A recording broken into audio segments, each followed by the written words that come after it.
જ્યારે પણ શિવરાત્રી મેળો કરવા તમે ભવનાથમાં આવતા હોય ને તો ખાસ વસ્તુનું ધ્યાન રાખજો કે તમારી પાસે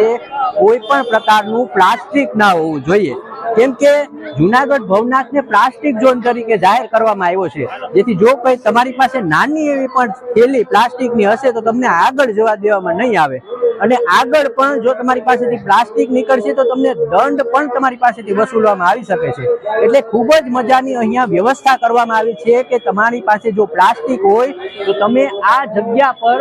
જે સોહમ સેવા ગ્રુપ દ્વારા એક પ્લાસ્ટિકની થેલીઓ છે અહીંયા તમારી પાસેથી લઈ લેવામાં આવશે, અને એમના બદલામાં તમને જે કાપડ બાય થેલી છે એ તમને આપવામાં આવશે। એટલે ખાસ કરીને ભવનાથનો મેળો જો તમે કરવા આવતા હોય તો તમારી પાસેથી પ્લાસ્ટિક હોય તો શરૂઆતમાં જ જે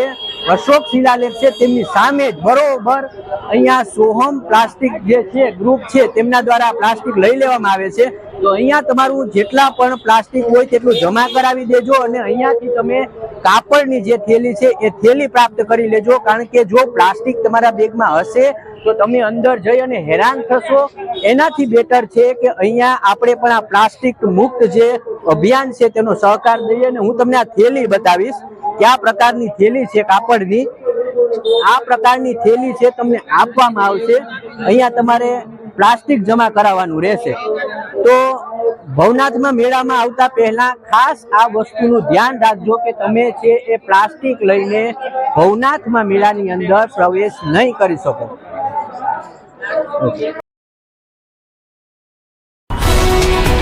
ગુજરાતભરના તાજા સમાચાર મેળવવા માટે અમારી ગુજરાત નેશનલ ટીવી ન્યૂઝને સબસ્ક્રાઇબ કરો, બેલ આઇકોન પર ક્લિક કરો।